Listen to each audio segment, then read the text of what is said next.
Aloha, Frat, everybody. Skyler here, as always, with you. Chad, unfortunately, was unable to join us. He was, I think, out selling a house or something right now. So, guess market's hot. But anyway, we're really excited this week. We have a great opportunity to talk with our good friend, Jiu-Jitsu Purple Belt, and Doggy Dad to Barnaby, Mr. Dr. Tim Garofolo. Thanks, Skyler. Thanks for having me, my man. Yeah, dude, I'm super excited. So, Dentistry Collective, obviously, dentist. Yeah. Where are you guys? What's been happening over the last couple of months? Well, we're physically in Rancho Bernardo, if you want to know, but this last year's been a huge roller coaster for us. We obviously got shut down like every other business, and then that's kind of when the work began for us. I'm sure any business owner that went through that's the first time I've ever had to put people on furlough or shut down and then deal with a pandemic, and then just a lot of forethought into how you're going to reopen, how you're going to keep everybody safe. So after we kind of got through all those setbacks, I mean, our industry and healthcare overall exploded. I think people, a bunch of different reasons. I think people stayed home. There's extra money, I think, for some families that were keeping it in and not doing a whole lot of extracurricular spending and traveling. But I don't know if you've noticed that or not, but we actually really saw a lot of growth. And I think it was a lot of hard work we had put in the year or two into that. But, secretively, it was you hate saying it because there's a lot of people that didn't have that great of a year last year, but I mean, we've actually grown this whole last year. So we've just been really head down trying to keep up. So it's a good problem to have, but as we evolve as a business, it's a lot of things, a lot of moving parts that you got to stay in front of. Otherwise it can catch you off guard. Totally. And we're going to get into a little bit more about what has made, the business so successful and that kind of thing. But, yeah, I'm actually really curious. I know that you put out a video recently about kind of the backstory of who you are, where you came from and that kind of thing. Share a little bit with, the folks out here. Where'd you grow up and how did you end up becoming a dentist? I grew up in Omaha, Nebraska, born and raised, and I originally in kind of pre-med, and I didn't really know which direction I wanted to go, a medical MD or veterinarian or chiropractor, and I kind of started shadowing all the medical fields, and then my best friend's uncle was a dentist, actually, and I shadowed him, and he just made it look real fun. There was a lot, I used to like art, and I used to like using my hands, and dentistry is pretty involved, a lot of hand-eye coordination skills, and you get there's a certain type of art form to it. And he also just made it, seem fun. The interaction with the patients was a big part of it too. And, I started looking into it, and that's what got me into dentistry. And so, I graduated in Nebraska, and then I did my residency in San Francisco at the Veterans Hospital. And the VA hospital is where I got a real inside look at not only medical-based dentistry and, treating the patient, the whole body, and looking at a lot of cross specialties, but also that's what started my interest with working with veterans and realizing that since I'd never served, that war is kind of hell for a lot of patients, and these vets don't have a whole lot of places to go for dentistry, and they have to be 100% service connected disabled. You saw that from the VA, like you being at the VA, there was this issue or this disconnect between a lot of what the veterans needed and like how they were being served. So like veterans they get a certain percentage of disability based on things that have happened to them, in war or just while they were in service. So in order to get dentistry, you have to be 100% service connected disabled to receive dentistry. So it's kind of like a very high-end elective service that the VA offers certain individuals. And so I was just a 25-year-old kid telling vets that I couldn't treat them because they weren't 100% service-connected disabled. So that was one of the things that, I always kind of vowed when I had my own practice that I would really try and set up something for vets. And we're really proud of that Smiles for Veterans Day that we do annually, where we see as many vets as we can and do as much dentistry as we can. And that's something that is kind of like our Super Bowl event of the year as the team. So everyone gets real excited for that. So that's actually one of the coolest things that I think I've seen in not just healthcare, but just in business in general, like having an area or an expertise, utilizing it and helping out the people that are around you and in your community. It's so cool that you're able to do that for veterans and do it for free. You basically just give away all this help to people who actually really need it. And I think what's really interesting is the mouth is basically where we take in everything, right, from a consumption standpoint. And so if that's not healthy, then a lot of other things probably aren't healthy inside your body. So that probably makes the biggest difference for them when they don't have access to that kind of thing. There's a lot of confidence that comes with a smile, and like you said, overall health. It is the gateway to the body. So if there's a lot of disease and bacteria that gets in the mouth, that does go systemically. So it can antagonize certain things like heart disease and diabetes. So those days that we have for the vets, it's really rewarding. It's way more rewarding to do dentistry for somebody that truly wants it and appreciates it than almost any other type of monetary payment that you get from just doing, regular dental procedures. Not that I don't enjoy what I do, but it's just, you can tell you're making a difference for these people. And the frustrating part about those days is that, I think we saw 50 vets in 2019. 2020, we only really did a half day because of COVID, and we had to kind of limit that day. So we're going to try and do another day this year to make up for that. But, we just try and see as many people as we can. It's just frustrating because you want to do more, but there's just such a need for it. So that kind of leads into one of the things that's on our initiatives for this year is to start what we call our First Fridays, where the first Friday of every quarter, our team is going to do something, whether it's philanthropic, dental related, or any other type of cause, whether it's like a beach cleanup or, an animal shelter, or as a team, we're going to all do something for a whole day together to kind of help other causes. And it's going to, hopefully we want to snowball that so that, the First Fridays is kind of a thing. And we have a couple other businesses that we're planning some things with this year for that. And I think that's going to be something that I would love to see take off in San Diego is just, what can you do no matter what type of size your business is, or just individually, you don't even have to have a business, just kind of what can you do for service? And I think that's something that is not only great for the culture of the team that does that stuff, and obviously the community that you're serving, but I mean, that's kind of what it's all about, and at least I think. So. For sure. And you got another business right here to join the cause, man. Yeah, let's do it. That'd be super fun. That'll be awesome. I mean, we're just trying to get as many people to do as much as we can. I mean, that's even if it's just you and I, Skyler, at least it's something, there's feet on the ground, man. We're making things happen. Yeah. And so I actually have the GoDaddy site for the firstfridays.com. So nice. Hoping to do something with that. So let me ask you from a business standpoint, talk about when you founded Dentistry Collective and how you've seen the success grow from where it was to where it is today. And I guess just talk about a little bit about like how you got to point A to where we are now.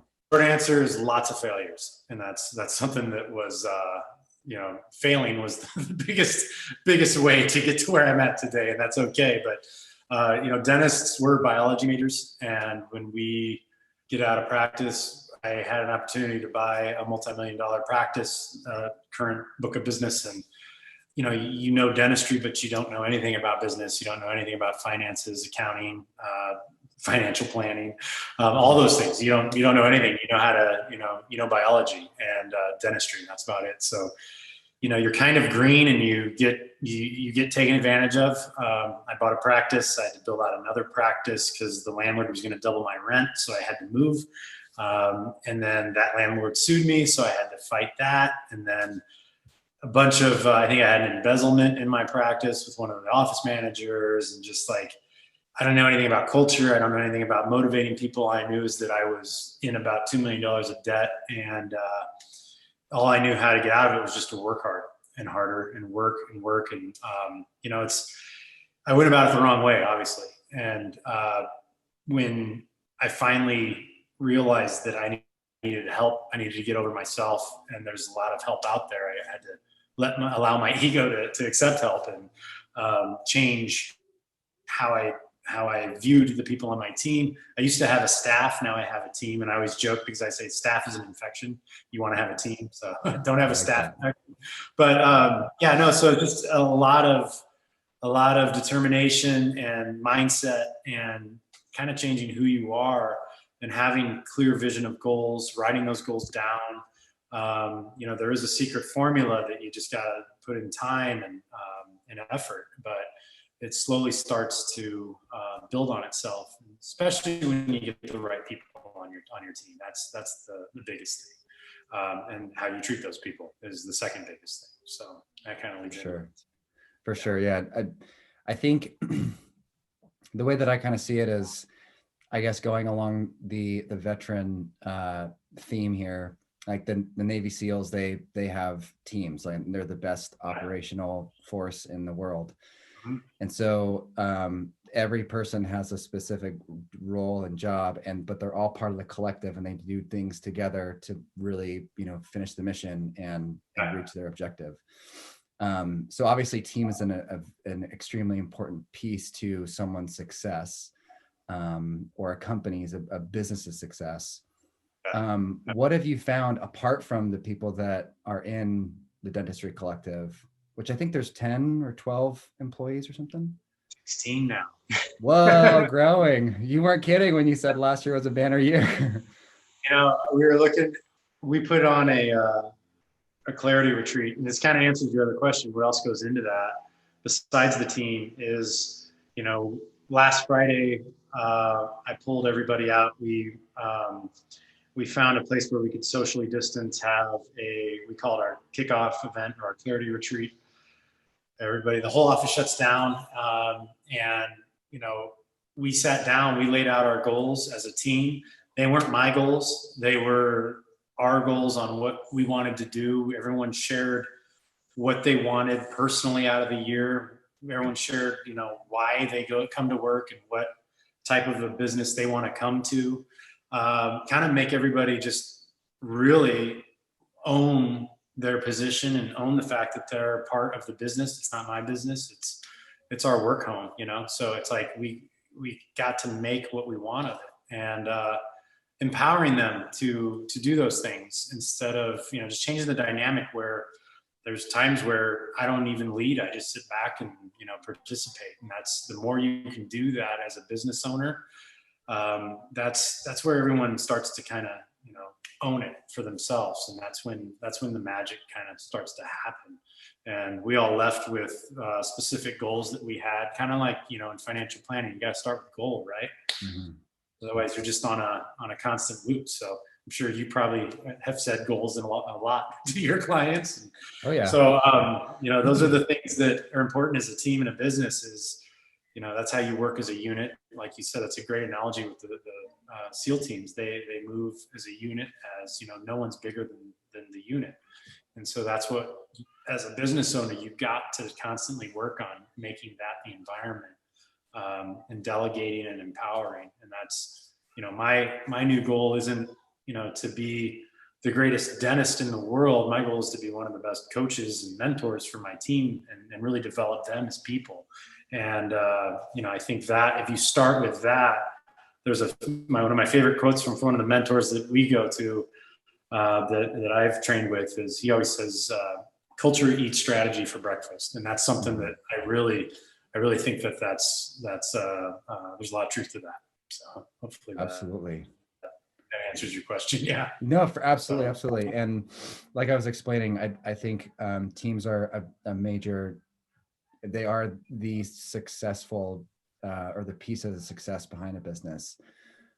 Dentistry Collective in itself has its own unique processes, its own unique way that it has or gives a client or a patient their experience. Mm-hmm. What's a differentiator for the Dentistry Collective in the dentistry world? Like what is, apart from, you know, the amazing experience that a patient gets when they're in the chair, you know, and the people that are in there doing their specific things and their roles, like what is setting you up for success? Well, it's the first one is you kept saying patient, and we've trained ourselves and our team is to view it as guests, and that's like one of the big things that we focus on is the patient experience. The guest experience is what we call it, you know, and treating it like it's like it's a presentation every day that we're doing, or that we're on, like it's a performance. It's not that it's inauthentic. It's just that we really want to make sure that it's all about the guest experience. And I've said we are in the human development and the new guest experience business, and we just so happen to do dentistry as our platform. So when we have our mindset as it's all about servicing our clients, that's where our focus is. We know that, you know, dentistry is going to happen. Dentistry is one of the most, you know, top 3 fears in America. It's with snakes and spiders. You have dentistry. So And financial advisors. Yeah, no one wants to see where they're at, right? No. But so it's like we already know that dentistry is going to happen. So how do we make that a little bit better of an experience for the people that choose to see us and have their trust in us? So, you know, our core values spell out the acronym BADASS, and it's bubble mentality, accountability, dedication, always 5 stars, synergy, and stewardship. And the always 5 stars and bubble mentality are kind of the big things that you have to practice every day in order to ensure that experience. I mean, this last year, I think everybody got thrown out of their bubble with the kind of, there was a pandemic, there was a presidential election, not the most friendliest election that I think we've ever had. And so it's that more than ever where, you know, when someone comes to your business, they don't want to hear any of that. They're kind of coming for an escape from all that. So it was really, we're glad that we had that training. That's really when we had to utilize it the most this past year as well. So those are some elements that we really focus on. And like I said, it's not really it made a lot of sense for us to view it as, you know, like I said, that the dentistry is just kind of the offshoot of what we do, but the client experience is by far, I think once we switched our mindset to that, that's when we saw our best results. That's amazing, man. That's super cool. And I think a lot of differentiators out there when it comes to business, like they have a specific way that they treat their customer or their guest or their patient, client, whatever it is. Yeah. And I feel like that's, as we're kind of going more into the world of like trying to be more unified as a society, as a culture, as people, I think that's really going to mean something, you know, moving forward. I think the days of old where you're just, you know, you just go and you see somebody for 20, 30 minutes, an hour, whatever it is, and then say, thanks, we'll see you in 3 months or 6 months for a clean, you know, for a teeth cleaning. Like that's kind of the, I want to say, you know, history, just because people want more than just, you know, to take a number or to be a number. And you obviously do that really well at the Dentistry Collective. Thanks. Yeah, well, it's not just me. Like I know a number of people that go see you, and it's again because of how you provide and what you provide from an experience standpoint, that I think makes a big difference in the way that people, are searching for the type of, whatever service that they're needing, and you guys do it really well. So Well, kudos to all your team too, because your team is amazing, man. Like every time we have questions or whatever it is, they're always there to kind of help. So I want to say thanks to all the folks at Dentistry Collective too, because they mean the world too. well, I appreciate that. It's not by accident either. I mean, a lot of people don't take the time to invest in their human capital. Right. You know all about investments, right? But if you're not taking the time to invest in the people, I mean, a lot of people want that. They want to be trained the right way. And I realized I don't have all the answers. So you've got to find specified knowledge if you want to grow your company, and the people around you will respond well to that. Now, there are certain people that do just want a 9 to 5, and we're very upfront with new team members in interviews, and we're like, look, we're a company that's always trying to self-improve and grow. So that's fine if you just want to clock in and clock out, but we make it kind of clear that's not what we're all about. And you can tell if someone's serious or not in the first couple of weeks if they're gonna make it or not, just because you can tell who wants to be there and who doesn't. Right. We have a team right now where everyone just wants to be there. We're really excited. It's great. We had our first. I handed out books to Be Our Guest. Actually, if you haven't read it, it's a great book. It's about the Walt Disney experience. Okay. And a fascinating read. And it's there's a lot of elements that I think any business can definitely pick some things out of there and see immediate improvements. But we had our first annual Be Our Guest award. And it was one of the team members wanted at our kickoff event. I'm sending her to once we can travel again, I'm sending her to Orlando to Disney World, even though we have Disneyland out here, but I'm sending her to Disney World for 2 nights and 3 days, and she gets to bring somebody. So stuff like that's so much fun for the team, and kind of a constant reminder of, it's about the people you serve. And that's one of the secrets in whatever business you're in. And that's where I think you're ultimately going to find success. Right. I love that, man. I love that story. Share with me, is there anything in the dentistry world that is exciting or new for the foreseeable future, like coming out? Do you see something that's exciting to you, or does your team see something that's exciting? Well, one of the things that might not be exciting, but we implemented for our office because we saw so many people were getting laid off and so many things were, one of the things that's sad is we're in a first world country, and there's about maybe 50% of Americans actually even see a dentist. And that's sad, because dentistry, kind of like at the VA hospital, we said it was an elective. Dental insurance isn't really offered by a lot of employers, and private insurance can be expensive. So one of the things that's exciting is we're starting a subscription type model for dentistry. Like I said, it's not as sexy as maybe what you were thinking I was going to say, but we're excited about it because that way it can be a low monthly fee, just kind of like a Netflix or like anything else. You can now hopefully have dentistry involved in that. So even if you can't afford to get all the procedures done that you want, if you're laid off, you can at least stay current, get your cleanings, get your x-rays, get your checkups and exams. And that's one of the things that we have tried to stay on the frontier of, is offering more accessibility to more people to get dentistry. And that's something that we hope kind of takes off in the San Diego area. We've had a big uptick in patients that have, come back because that did lose their jobs, because we were able to offer that. So we're excited about that.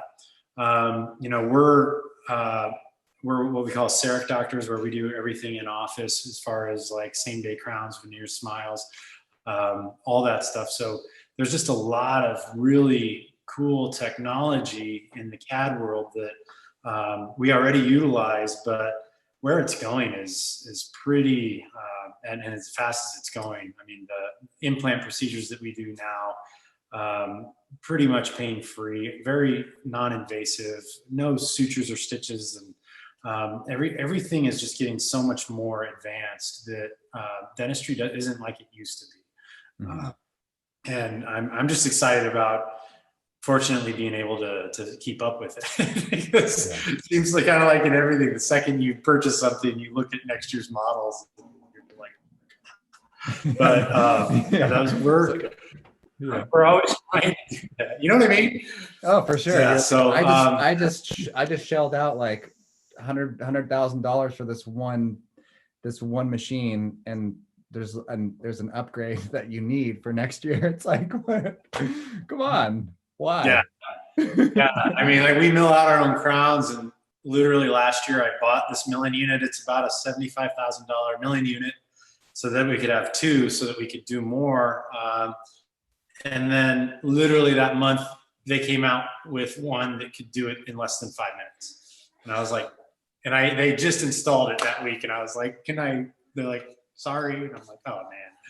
So yeah, but the good thing is that I have grown. I have another doctor, Dr. Merchant, that's in there now. And that's kind of freed me up a little bit to kind of stay in my visionary capacity of where we need to go, what things we can bring into the office. It gets me off the hamster wheel. And that's been kind of my growth model, is when you get to kind of empower and offer, increase in opportunities within your own company by growing. People can become managers or leadership positions. You grow and you can get out of the everyday minutia and quit being an operator. I don't know if you've ever read E-Myth, but E-Myth is another great book that has to deal with, you can't be a dentist. I'm in the production line. I have to work to make money, but when you're working all the time, you can't take care of the whole business. So right. I think in any business, the quicker you can get yourself out of being the one that has to be the doer and start growing the business that way. That's what's really helped us stay on the cutting edge of what's new, because normally when you're head down working, things are going on around you that you aren't aware of. So that's right. That's a benefit of trying to have a growth model. Right. And you are a visionary in the way that you are approaching not just dentistry, but I think just business in general. Where do you want to take Dentistry Collective? Where do you see yourself in the business in 5 years, 10 years? Like, are you planning on, continuing to grow as a multinational thing? What's kind of your story? National? Man, no, yeah, no, that's a big, hairy, audacious goal. Yes, we'd like to, I originally set out a few years back when I kind of drew a line in the sand and had to change kind of everything and change my mindset. Was I'd really like to have a north, south, east, west location in San Diego. Start there, but it's going to be super important that the protocols and everything that we do is kind of consistent with the stuff we talked about, because a lot of businesses will go big or franchise out, and then it just loses the magic or the secret sauce of what you were trying to do in the first, what's it called, the landship, is that right? What's the, I forget, the original Flagship. Flagship, that's it. I was like, what's the landship? I don't even know. Yeah, I mean, it needs to stay as consistent as that is. Otherwise, we want to create a high-end feel and not have a super high-end price. We want to just be all about that experience. And it would be let me grab him real quick. You're good, man. It's okay. That's But yeah, the model would be to try and have multiple locations, and that it just needs to be done right. And that's always, the big fear of growth is, I think everything that you're at the size you're supposed to be at. And then if you go too big and you skip steps along the way, that's when I think it starts to go downhill. So not in a hurry. I just want to keep growing it at the right pace, but eventually make leap of faith and acquire other locations. And then who knows, if that starts to take off and you get the systems right, then you can start duplicating. But it's just imperative that we get it right the first time, and then it should make the other ones a lot easier. So yeah, it'll be exciting, but I mean, what else are you gonna do with your time, right? Yeah. Go to jiu-jitsu. Go to jiu-jitsu, right? Yeah. Or to the park. Or to That's the right. park. Yeah. It's like, you realize. I find that business owners who have the vision, who have the goal, and who are reaching for something like, not audacious or hairy or big or anything like that, but like an attainable goal. It's just going to take a little bit of time to get there. Like those, I feel those entrepreneurs, those business owners, like they can make things happen, and you're already on your way to do that. So high five, kudos, pat on the back, man. You're well on your way. I don't foresee it taking longer than a few years, just because of the growth that you already have. And hopefully we can get more people from Aloha Fridays to join, the Dentistry Collective, because it's been an amazing experience for me. So I'm a happy patient, or happy guest. Happy guest. I'm a happy guest. Yeah. Yeah. Great. Well, collaborative efforts and like-minded individuals. And I think this is great what you're doing here, just shining light on other businesses, and a kind of a great forum for entrepreneurs and business owners to really collaborate. I think that's important. And you're kind of on an island with the Aloha. Get it? You see what I did there? But that was sweet. That was super sweet. That's sweet. But, we're all on islands. You're a business owner. It's not like I'm not worried about competition. I'm worried about creativity, and that's where another element that I think is helpful, and to have other creative people is very welcoming. That's something that I really want to work with. So thank you for this opportunity. Yeah, man, we're super stoked to have you on, and that pretty much wraps it up, buddy. I'm so glad and stoked we had a chance to chat, and I'm due for a cleaning pretty soon, so I'll probably see you. But again, man, thank you so much for taking the time, Dr. G. Thank you to everybody at Dentistry Collective. Thank you all there. You're part of something that's really special, and I couldn't say better things about it. So thank you. That means a lot. Thank you for this. This is huge too. So yeah. Cool. Well, hopefully we have a good symbiotic relationship here. Always. Cool, man. All right. Well, have an awesome Friday. Happy Aloha Friday. And we'll see you guys sometime next week. Okay. Sounds good. All right. Thanks, buddy. Yep. See ya. Bye.